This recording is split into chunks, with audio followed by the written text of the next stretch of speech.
मित्रों, विगत 24 घंटे में या 24 से 36 घंटे में देश ने दो प्रकार के दृश्य देखे। एक,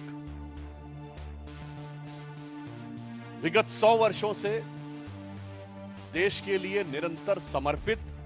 राष्ट्रीय एकता, सांस्कृतिक उत्थान के लिए अपना प्रतिपल समर्पित करने वाले विश्व के सबसे बड़े संगठन, सांस्कृतिक संगठन राष्ट्रीय स्वयंसेवक संघ के शताब्दी पूर्ण होना और उस शताब्दी के अवसर पर प्रधानमंत्री श्री नरेंद्र मोदी जी के द्वारा एक ऐसा सिक्का जारी होना जिसमें संभवतः भारत के, स्वतंत्र भारत के इतिहास में पहली बार किसी भारत की मुद्रा पर मां भारती का चिन्ह। और इन्हीं 24 घंटे में देश ने एक दूसरा दृश्य देखा कि 140 साल पुरानी पार्टी, एक ब्रिटिश ऑफिसर एलन ऑक्टेवियम ह्यूम के द्वारा स्थापित पार्टी, जिसके पहले 25 साल में अनेक ब्रिटिश सेक्रेटरी अध्यक्ष रहे और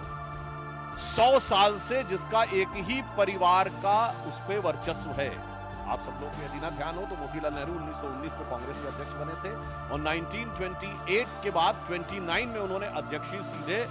मोतीलाल नेहरू ने जवाहरलाल नेहरू को ट्रांसफर की थी। यानी 100 साल से एक ही परिवार के अधिपत्य के बाद भी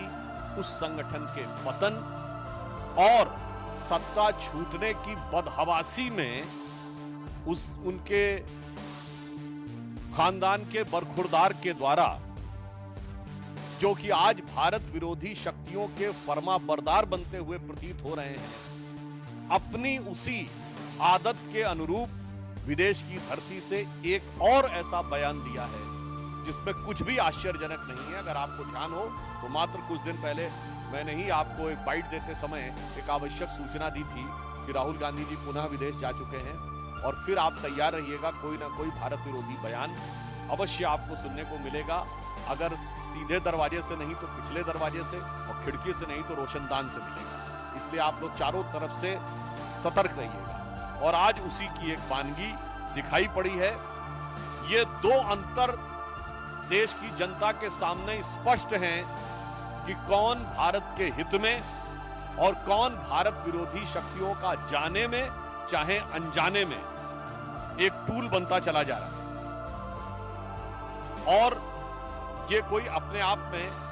अलग